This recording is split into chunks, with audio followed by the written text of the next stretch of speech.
बियाह के कनिया के घर में रख के युवा लोग के मलेशिया दुबई कतार जाए वाला अवस्था बा।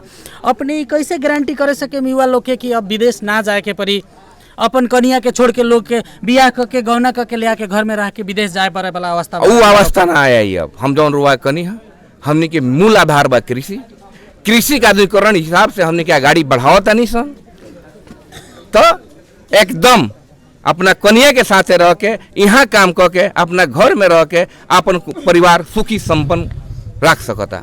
ये हमर आह्वान बा। रुआ मालूम होके के चाहे कि जौन क्षेत्र ई ना इंडिया में जाए वाला रहे, न रास्ता न नेपाल में जाए वाला रहे, जहाँ हमर घर हो यहाँ से नौगावा बोलेला, तो उ टापू श्रीलंका के टापू के बाद ये श्रीलंका के टापू कहे लोग, ये टापू है एगो। आषाढ़ के पानी पड़ला के बाद में सारा रास्ता बंद हो जाए। वहाँ से हम बिलोंग करे वाला आदमी हैं। आज रोवा जाके देखी तिलाव पर से दाहिने कटिंग और फिर घूम के रिंग रोड होके रोवा फिर तिलाव पर चढ़ जाए। ऐसा रोड 25 किलोमीटर हम पिच सड़क बनौनी। कहीं कहीं रोड फूट गई बा। रोड तो अभी वर्किंग पीरियड में बा, फूटल हो सकता। अभी तो वर्किंग पीरियड में बा, अभी तो 6 महीना म्याद बा, तो तो रोड फूटल बा बनी, तो आपका बाद 1 साल होला मेंटेनेंस पीरियड। अपने के जीत के समीकरण बताइए नेताजी, संक्षिप्त में हम अपने के प्रतिक्रिया। जीत के प्रक्रिया का बा, हमर अपन विश्वास कि जौन हम काम कर दिले बानी 4 वर्ष में, उ 40 वर्ष में कोनो नेता नहीं कैले। ओकरा गना दी का कहनी, हमनी के जितना ही क्षेत्र बा उ क्षेत्र में 1.5 वर्ष में वर्क पूरा होई, काम शुरू हो गई बा। 1.5 वर्ष के पानी बाद हमनी के इंडिया के पानी के भरोसे ना रह जाई। उ हमनी के खेत में 24 घंटा पानी रही। जब हमनी के टाइम से जवना बेरा पानी की आवश्यकता बा वो बेरा हर खेत में पानी पहुंची। राष्ट्रीय महिला आयोग के चर्चित महिला नेत्री शेख चांद तारा उ एगो गठबंधन से, वाम लोकतांत्रिक गठबंधन से अपने के उम्मीदवार बा, विपक्षी के उम्मीदवार, का प्रतिक्रिया बा अपने के? देखिए बहुत कहानी किताबे में रह जाला जी, छोटो किताब कहानी होला जौना के प्रसार कइल जाला तो लोग पढ़ेला बुझेला तो कहेला कि कहानी बढ़िया बा। अब बहुत अच्छा कहानी हुई किताबे में रह जाई तो ओकर कोनो अर्थ ना होला, नो अर्थ। तो ऐसे टिप्पणी बा कि शेख चांद तारा कमजोर उम्मीदवार बा। एकदम 6300 विकास कइले बानी 5 वर्ष में। 6300 किताब देखी या जाके जगह देखी। गाँव पालिका वैसा भाई परसा जिला में ना हुई। स्टेडियम देखी, 3-3 बीघा में दलित के भवन बनौले बनी, उ जाके देखी। अपने के जिला कमेटी के संगठन इंचार्ज, संगठन प्रमुख नेकपा एमाले परसा जिला कमेटी के सचिव के घर से आदमी उम्मीदवार बा। अपने कहत नहीं से नहीं के सचिव के घर से बा, के प्रचंड के घर से उम्मीदवार बा। उ कहते ना शेर बहादुर के देवपा के उम्मीदवार बा। तो सब लोग सखाप कर रहा बा, तो कौन बड़का भारी बात हो। नमस्कार हमनी के तमाम दर्शक लोग के। देश में चुनाव के माहौल बा और यही अगहन 4 गते हमनी के चुनाव हो रहा बा। प्रदेश सांसद के खातिर और प्रतिनिधि सभा सदस्य के खातिर दोनों चुनाव हमनी के हो रहा बा। और मधेश में भी मधेश के मुद्दा ऊपर अपन एजेंडा लेके नेता लोग घर दैलो में पहुंच रहा बा। जनता के दर्शन के खातिर जनता के घर आंगना में आ रहा बा नेता लोग। और आज हमनी पक्का मैनपुर गाँव पालिका के वार्ड नंबर 5 में हमनी बानी अभिन। और हमनी के ये टीम नेपाल पोस्ट डेली के टीम भी हमनी के भी घर दैलो में नेता लोग के साथ साथ संगे बानी। जनता के का बा, जनता के कैसन विकास चाहिए, किसान के कैसन विकास चाहिए, महिला के का चाहिए, पुरुष के का चाहिए और नेता लोग के एजेंडा में का बा, तमाम विषय पर हमनी भी अपन नज़र रख ले बानी अपन मीडिया के मार्फत से। और आज हमनी के साथ में यहाँ हमनी के प्रदेश सांसद के उम्मीदवार, प्रदेश सभा के उम्मीदवार, नेकपा एमाले जसपा गठबंधन के साझा उम्मीदवार सिंहासन शाह कलवार जी, जहाँ जौन की परसा निर्वाचन क्षेत्र नंबर 4 के ख से वहाँ प्रदेश सभा सांसद के उम्मीदवार बानी। और वैसे ही प्रतिनिधि सभा सदस्य के खातिर उम्मीदवार बानी जालिम मिया जी, जगन्नाथपुर गाँव पालिका के पूर्व मेयर भी वहाँ रह चुकल बानी। क्षेत्र नंबर 4 से वहाँ के प्रतिनिधि सभा के उम्मीदवार बानी। दोनों लोग से हम संक्षिप्त रोडे पर खड़े ये लोग से हम बातचीत और जनता के प्रश्न सीधा ये लोग के रखे के प्रयास में बानी। सबसे पहले नेताजी अपने के बहुत स्वागत बा। धन्यवाद। नेताजी घर दैलो में अपने दौड़ाहा में बानी अपने से पहले जगन्नाथपुर गांव पालिका के अध्यक्ष रहनी, अभिन प्रतिनिधि सभा के उम्मीदवार बानी, पहला बार अपने प्रतिनिधि सभा के उम्मीदवार में चुनावी दौड़ में बानी। अपने जनता के घर द्वार में पहुंचला बाद में जनता के समस्या काथी कथी बा, का देखनी है अपने? जनता के समस्या विकराल समस्या बा। ई 20 बरस से राज करे वाला लोग जनता के तहस नहस पार दिल बा, अस्त व्यस्त कर दिल बा। ये लोग के बात सुनला के बाद में, देखला के बाद में, चलला के बाद में ये बुझाता कि श्रीलंका से बदतर होगा। ए तरह के ये लोग सत्ताधारी पहले से जे बन गई बा संसद, उ लोग इतना बड़का व्यस्त कर दिल बा ना, शिक्षा के कोनो, स्वास्थ्य के कहीं ना, सिंचाई के कहीं ना, रोड रास्ता के ये बेगर बा। लोग तरसता कि हमने वोट दे देनी सन आ 5-5 बरस में आवता लोग धुलकार के लोग बैठावता। ये सबसे हमरा अभी शिक्षा का मिलल बा कि ई जनता ये अपना प्रतिनिधि से एक बार 2 महीना 3 महीना 4 महीना में एक बार मुलाकात करे के चाहता कि हमने के सामने आके दुख सुख बुझ देवे के। सबसे ये लोग के तकलीफ, ये लोग के आस, जब हम अपन प्रतिनिधि चुननी इतना बड़ा नलायक निकल गए सो कि कहियो भेंट नहीं को तो करत, केहू के फालिस मरले बा, केहू अस्पताल में बा, केहू के रोड नहीं खे, केहू के रास्ता नहीं खे, अस्पताल के वह हाल बा, शिक्षा के वह हाल बा। ऐसे लोग बेघर बा।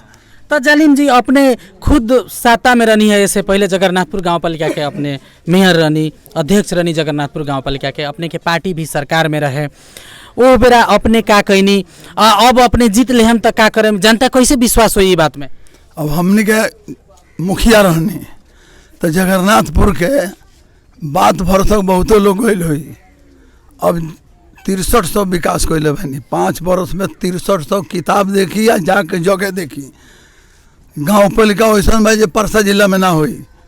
स्टेडियम देखी, 3-3 बीघा में दलित के भवन बनौले बनी, उ जाके देखी। तो लेकिन जनता कहला कि जनता अपने के उम्मीदवार ना बनेला, कि बात अपने कहनी है 63 से विकास कहनी, तो जनता के कहना बा कि अपने जनता के उम्मीदवार नहीं की। काठमांडू से सीधे एगो चिट्ठी आयल, जालिम मुखिया जी प्रतिनिधि सभा के उम्मीदवार हो गए, नहीं अपने जनता के उम्मीदवार बानी कि गठबंधन के उम्मीदवार के बानी कि दोनों के उम्मीदवार, कैसे एकरा के अपने स्पष्ट करें? गठबंधन के उम्मीदवार ना रहे तो जनता के उम्मीदवार के गई होके महाराज कैसे उल्टा सीधा पूछते नहीं रहुआ जी। गठबंधन के उम्मीदवार और जनता के उम्मीदवार तो एक खातिर भइल बानी।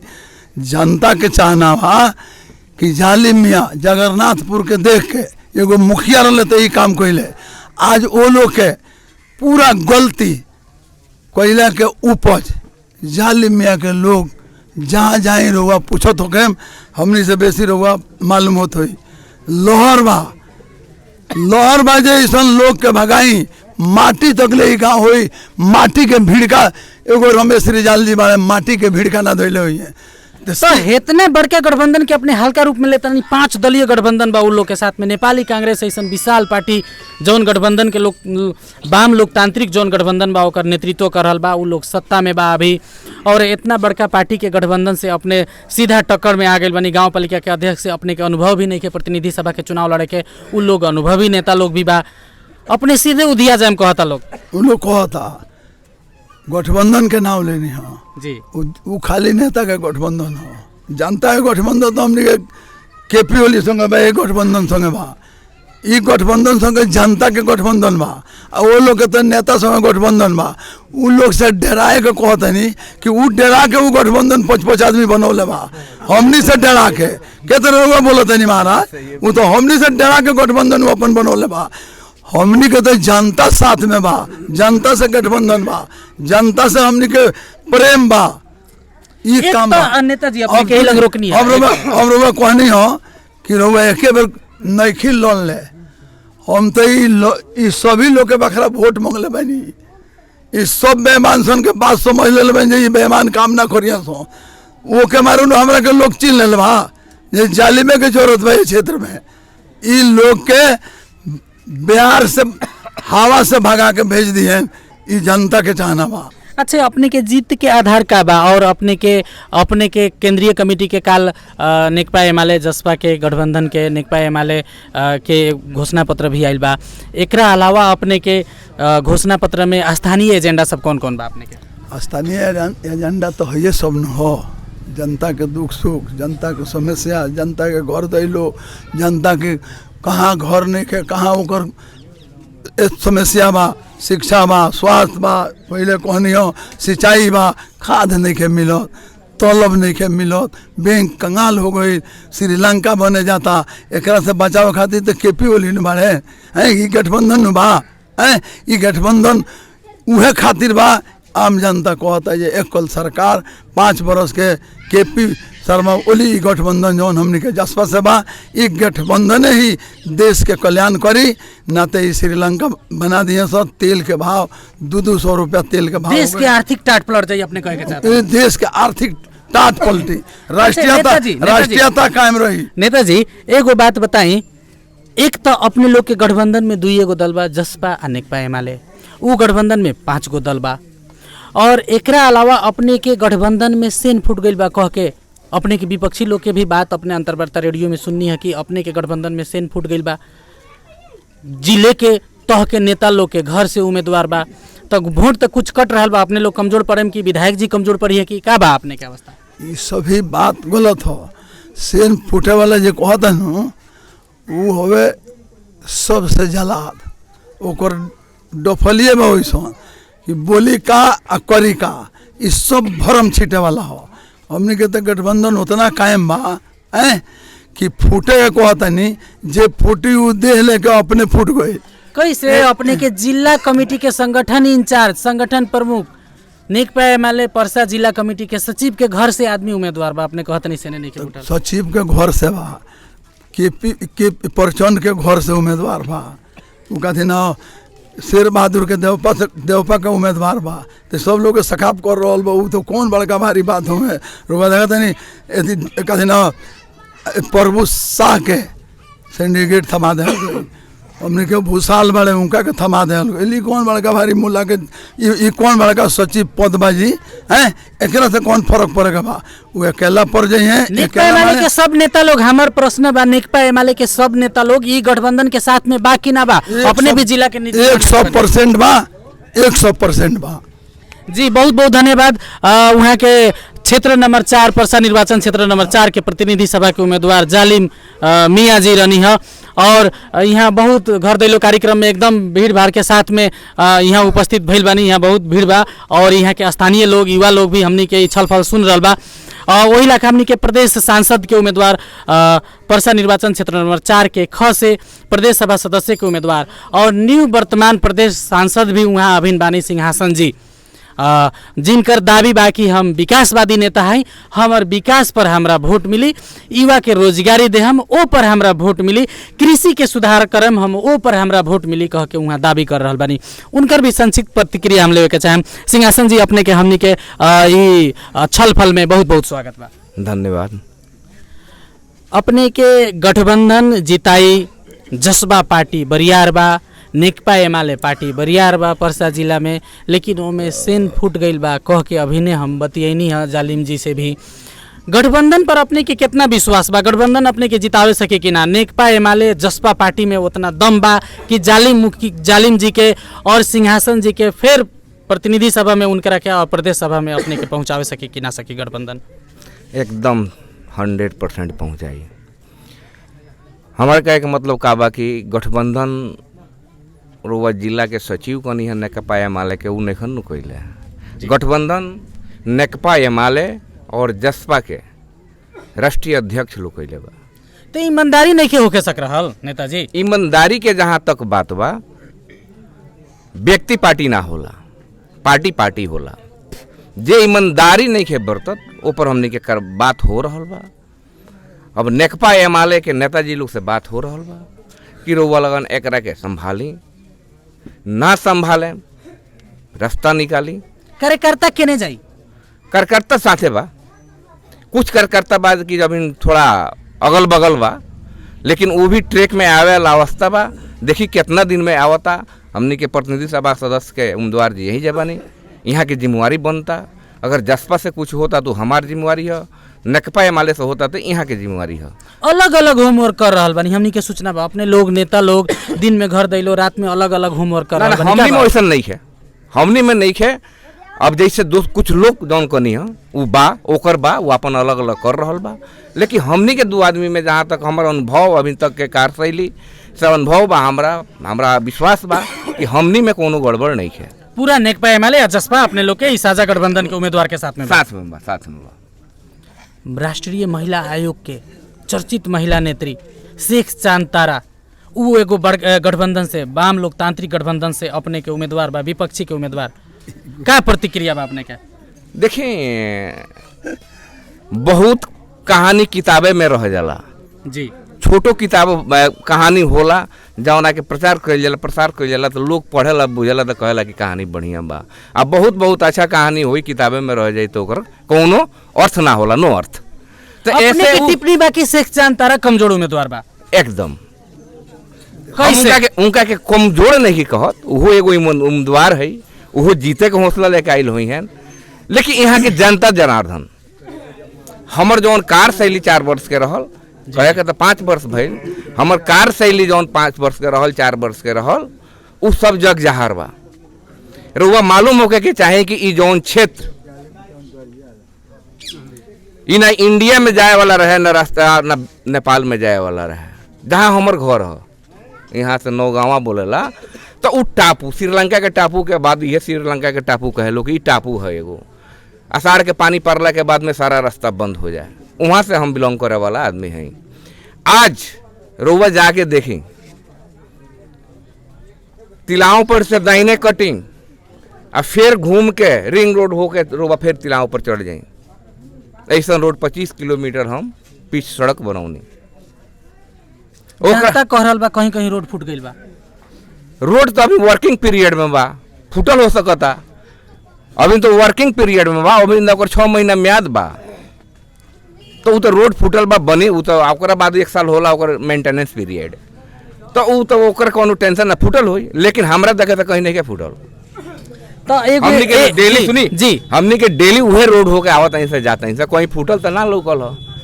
अब कुछ विपक्षी भाई लोग के बा, वो लोग के धर्म हो, जैसे एगो झुलंगे पुल हम डाल दिले बानी, ओकर पैसा भी आ गइल बा, आके प्रचार करते हैं लोग ना वो कहाँ आइल बा।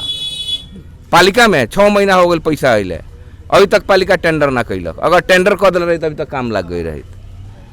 आ ओकर प्रचार बाकी वो पै कहाँ डलले बानी बोलू, तो इ तरह का विपक्षी के धर्म है, वो अपन धर्म निर्वाह करता, वो में हमार कोनो गिला सिकवा नहीं है।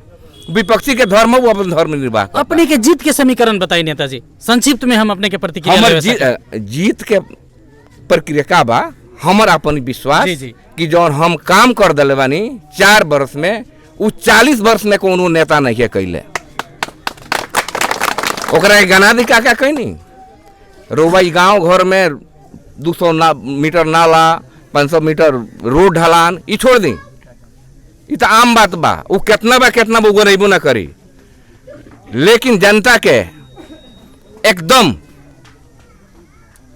अनिवार्य योजना रोवा योरिया नदी में हेडवर्क्स बने जाता है, जौना के हमने के देहाती हिसाब में बैरेज कहीं सन, जौन तिलावों में देखत हो के नहर बनी, सिंचाई आई, सिंचाई जौन की वो पानी निकाल के हमने के जितना ही क्षेत्र बा उस क्षेत्र में 1.5 वर्ष में वो वर्क पूरा हुई, काम शुरू हो गई बा। 1.5 वर्ष के पानी बाद हमने के इंडिया के पानी के भरोसे ना रह जाई, वो हमने के खेत में 24 घंटा पानी रही। जब हमने के टाइम से जवना बेरा पानी की आवश्यकता बा वो बेरा हर खेत में पानी पहुंची, पानी आए। हाँ। लेकिन यूरिया डीएपी ना मिली नेताजी। देखिए अब यूरिया डीएपी के रुआ के बताइए तनी, अपना क्षमता अपन अधिकार से बाहर जाके कोनो काम ना होके सकी। जी जी, यूरिया डीएपी के बात कहते हैं तो संघ सरकार में बा, हमने के प्रदेश सरकार में काम करनी है सब। हमने के मांगत प्रदेश सरकार मांगत रह गई कि अधिकार हमने के दे तो वो उपलब्ध नहीं करा सकत, तो प्रदेश में दे दे, हमने के जनता के टाइम में यूरिया या डीएपी देन सन। लेकिन सारा रोक के रख ले बा वहाँ, प्रदेश सरकार क्या करो। ऐसे ये हम जौन भी कहता नहीं अर्थात बात कहता नहीं, ये चुनावी भाषा ना हो, ये जौन हो अर्थात बात हो। ना हमनी के गांव में घूमनी है, पूछनी है महिला लोग से, बुजुर्ग लोग से, बूढ़ पुरान लोग से, युवा लोग से, उ लोग कह रहल बा कि नेता लोग सब लोग आवेला चुनाव में, कहेला हम विकास करेम, सड़क बनाएम, शिक्षा के परिवर्तन करेम, स्वास्थ्य के परिवर्तन करेम, लेकिन जितना वादा करके जाला लोग उतना परिवर्तन नहीं खे भइल कह के यहाँ के जन गुनासो बा। एगो बात ही रोवा जान ली, करे से पहले हम ना कही ने, जी जी हम कह के देखौले बानी। रोवा विषय वस्तु चेंज कर देनी है जी, अपने बताई कथी कथी कहले बानी, पहले एगो अपने कहनी एगो बनैले बानी, एकरा बाद में विषय वस्तु चेंज करनी है, ऐसे फिर अपने के ब्रेक हो गए कर सुन ली। जौन कहता लोग कि विकास नहीं किया भाई, रोवा 25 किलोमीटर पोखरिया से लेके मिर्जापुर होते, बिसवा होते, फिर सबैठवा आके हम जोड़नी 25 किलोमीटर कालो पत्र, वो अपने जोड़नी एकदम प्रदेश सरकार से पैसा लिया के, प्रदेश सरकार के पैसा से बनल बा, जौन की प्रदेश सरकार के कैपेसिटी से बाहर चीज है। 8 गो जिला बा, उससे बाहर के चीज लिया के हम कैले बने। 8 जिला में कहीं भी बन सकता, कहीं भी बन सकता, लेकिन 8 जिला में कहीं ना भइल हुई तरह के, लेकिन अपना क्षेत्र में हम लिया कैले बनी, जिला ना अपना क्षेत्र में लिया कैले बनी। एक ओरिया नदी में 3 गो पुल, सिकटा नदी में ही है, यहाँ भिसवा अथी बंजारी और रविदास के जोड़े वाला यहाँ पक्की पुल। ओकरे बाद रोवा दलित के 150 घर पक्की घर जी। ओकरे बाद रोवा स्टेट बोरिंग, जौन की एगो बोरिंग से रोवा 80 बीघा खेत पाटी, को गो बोरिंग हरल बा, उ 16 गो बा।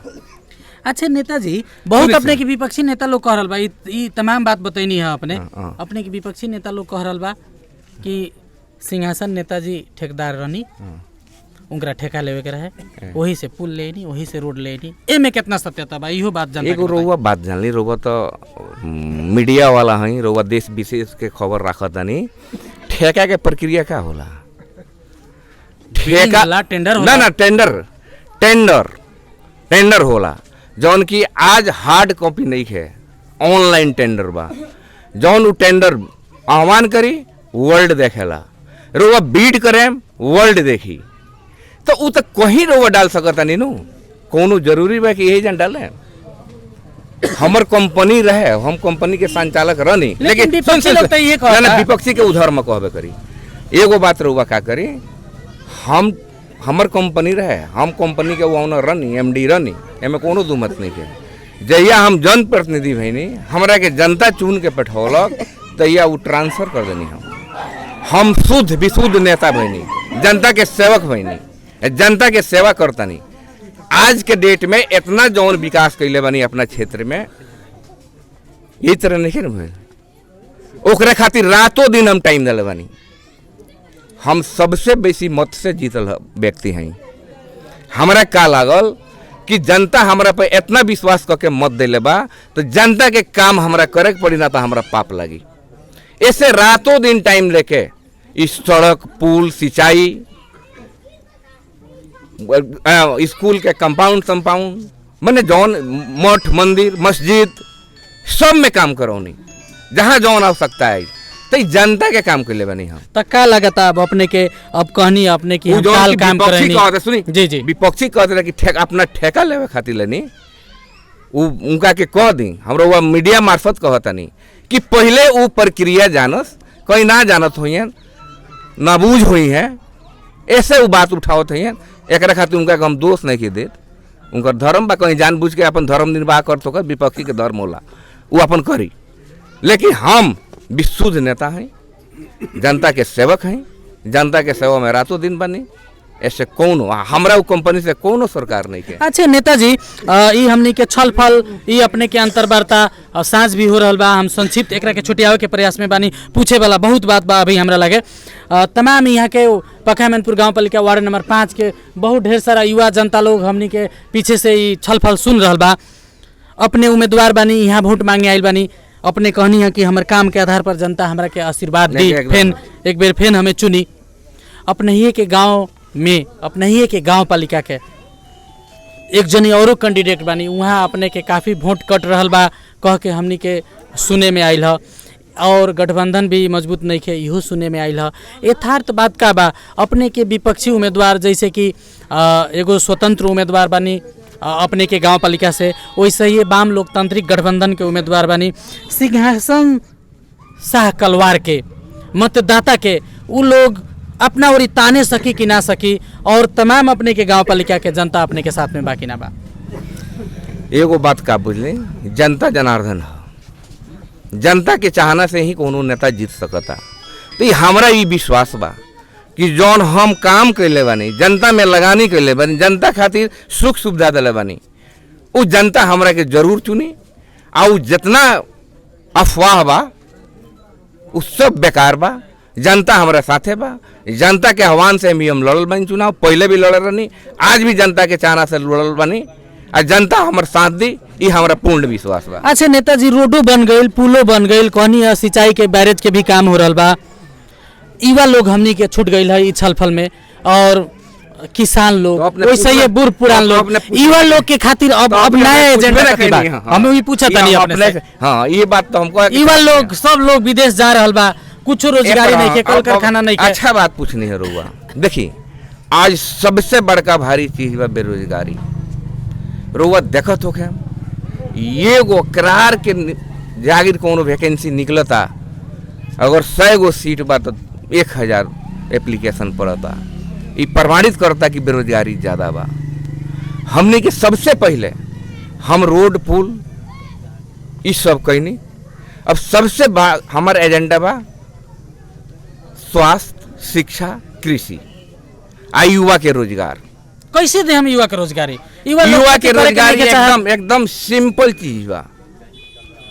हमने के कृषि के जौन रुआ से कहने है कि हेड वर्ष बन रहा बा, 1.5 वर्ष के पानी हर खेत में पहुंची, बिजली लगभग पहुंचल बा, रोड हमने के कृषि सड़क रुआ के छूट गए कहा, हम 25 गो कृषि सड़क भी बना चुकल बानी, कृषि सड़क भी जोड़ दिले बानी, खेते में अब खेत में ट्रैक्टर जाई। तो ओकर का बा कि अब बिजली, पानी, रोड ये सब हो जाता, तो हमने के कृषि पर फोकस हुई। काहे कि मध्य प्रदेश जौन हो कृषि प्रधान प्रदेश है, तो ऐसे हमने के कृषि के आधुनिकीकरण हिसाब में ले जाके कृषि में ही सारा युवा के रोजगारी हो जाए, कहीं ना जाए के पड़ी, सारा युवा के रोजगार यहाँ अपना घर में मिली। रुआ था बा बियाह के कनिया के घर में रख के युवा लोग के मलेशिया, दुबई, कतार जाए वाला अवस्था बा। अपने कैसे गारंटी करे सके युवा लोग के कि अब विदेश ना जाए के पड़ी, अपन कनिया के छोड़ के लोग के बियाह करके गौना करके ले आके घर में रह के विदेश जाए पड़े वाला अवस्था, वो अवस्था ना आया। अब हम जौन रुआ कनी है, हमने के मूल आधार बा कृषि, कृषि का आधुनिकीकरण हिसाब से हमने क्या गाड़ी बढ़ावता नहीं सन, तो एकदम अपना कनिया के साथ रह के यहाँ काम करके अपना घर में रह के अपन परिवार सुखी संपन्न रख सकता। ये हमर आह्वान बा। सांझ के भी समय हो लगल, बहुत बहुत धन्यवाद। आपने हमने संक्षिप्त शिक्षा में भी सबसे पहले का बा कि जब तक शिक्षा पढ़ लिख के ग्रेजुएट करके लोग बेरोजगार बा, जौन की रुआ कने की बेरोजगारी ज़्यादा, शिक्षित बेरोजगारी बा। हमने के प्राविधिक शिक्षा जौन की एगो हम यहाँ ले आयल बनी नौगांव मावी में, जहाँ से वो बच्चा पढ़ी, वहाँ से सिप कोनो प्रकार के अगर कुछ में पढ़ता, वो मैकेनिक पढ़ता, मैकेनिक में हुई, इंजीनियरिंग पढ़ता, सिविल पढ़ता, सिविल में हुई, अपने के मेडिकल में पढ़ता, मेडिकल से हुई, वहाँ से कोनो ना कोनो सीप लेके निकली बच्चा। वो भी हमने के ऊपर शिक्षा में भी वो ध्यान बा। ऐसे बेरोजगारी अब कहते मात्र तो ना हो जाए खत्म, एक में थोड़ा टाइम लगे, लेकिन यहाँ के बेरोजगारी दूर हुई, सबका रोजगार मिली, ये हमार दवा बा। बहुत बहुत धन्यवाद नेताजी। और बहुत एजेंडा सब बा, ये एजेंडा सब में भी अगला बार भी हमारा समय अपने से मिली तो हम अपने से प्रतिक्रिया दोनों जने से अपने लोग से हम लेवे के प्रयास करें। हमनी के समय उपलब्ध करा देनी है और हमनी के आमने सामने हमनी के छल फल में सहभागी हो देनी है अपने लोग के खातिर। दोनों जने लोग के बहुत बहुत धन्यवाद बा अपने लोग। धन्यवाद, बहुत धन्यवाद। हमनी के देखे वाला ये हमनी के नेपाल पोस्ट टीवी पर आके हमनी के सर्च करके देखे वाला तमाम दोस्त लोग के, और हमनी के ई छल फल के अपने फेसबुक पेज नेपाल पोस्ट के ऑफिशियल फेसबुक पेज facebook.com/nepalpostdaily और यूट्यूब चैनल पर भी हमनी के सर्च करके अपने देख सकतनी, नेपाल पोस्ट डेली टीवी पर भी जाके देख सकतनी, और गूगल में भी हमनी के अपने खोजे के चाहें तो nepalpostdaily.com पर आके ई छलफल के सुन सकतनी, देख सकतनी और अपन सलाह सुझाव प्रतिक्रिया देहम। हमनी के ये निवेदन बा, निहोरा बा तमाम हमनी के दर्शक महानुभाव लोग से, वोट आइल बा, नेता लोग विभिन्न किस्म के नारा लेके आइल बा, सही नेता अपने लोग चुनी, नेता लोग के बुझी समझी और बारीकी से सही नेता चुन के सही नेता लोग के अपने लोग वोट दी। जैसे अपने लोग एगो बर्तन भी किने जानी तो ठोक ठेठा के किनी ले, वैसे ही नेता लोग के ठोक ठेठा के बढ़िया नेता लोग के चुनी, तबे हमनी के समाज विकास होई। ये कहत ये हमनी के छलफल, ये हमनी के रोडे में से हमनी के तैयार करत रहनी है, चलते चलते आमने सामने के बहस ही तैयार करनी है, खड़े खड़े हमनी के नेताजी हमनी के समय दे देनी है। इतना व्यस्तता के बावजूद भी दिन भर के थकाई बा, नेताजी थक भी गई हो अपने लोग ना ना ना ना नेताजी कहतनी कि नहीं कि थकल, अभी नेता लोग भी हमनी के एकदम तंदुरुस्त बानी और दौड़हा में बानी। नेता लोग जी के भी हमनी के छलफल करनी है, वो लोग के अग्रिम जीत के हम शुभकामना देत। हमनी के छलफल सुन देनी है, एकरा खातिर बहुत बहुत धन्यवाद देत हम मनोज पटेल और हमनी के ये वीडियो तैयार करे वाला साथी संतोष जी। विदा चाहें, नमस्कार, प्रणाम।